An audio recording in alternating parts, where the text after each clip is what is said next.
পয়েন্টে তোমার বুঝাই দেবে যে তুমি রহিমার মতো থাও। মাঝখান দিয়ে তোমার নিজের যত্ন না নিতে খুব তাড়াতাড়ি তুমি কিন্তু হাসপাতালে পরিপূর্ণ। আসসালামু আলাইকুম। আমাদের আশেপাশে কিছু বিবাহিত বুড়া আছে বুঝলে, তারা ইরা বিয়ের আগে হিসাবের কেনিগুনা না জানলো বিয়ের পরে একেবারে হিসাবে পিএইচডি করে খাতা কলম নিয়ে বসে নিজে যে জিনিসটা ছিঁড়ে গেছে ওই হিসাবটা করে না। আর এই বুকের যদি ছেলে পেলে হয়ে যায় আল্লাহ রে, ঘরে আইনা আছে কিনা সেটাও তার মনে থাকে না। সোনো পাউডারের কথা কষ্ট যায় দেখো সব ডেট এক্সপায়ারে বসে পড়ে রয়েছে। রহিমা বিবির মাথায় চেরনি না দিতে যাই দেখে চুলিও জট পড়ে গেছে।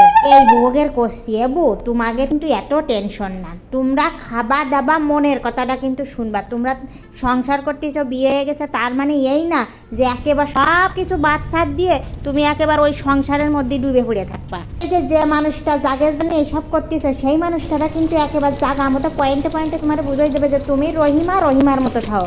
মাঝখান দিয়ে তোমার নিজের যত্ন না নিতে খুব তাড়াতাড়ি তুমি কিন্তু হাসপাতালে পরিপূর্ণ। মাঝখানে হবে কি তোমার ওই বিটাটা একেবারে আনন্দের ন্যাস পাহাই বেড়া কবে কি ধূর এ গাড়ি আর চালানো যাচ্ছে না, এ গাড়ি চলে না, এ মেহেকুটি চেঞ্জ করতে হবে, করে নতুন কোনো কিছু আনতে হবে।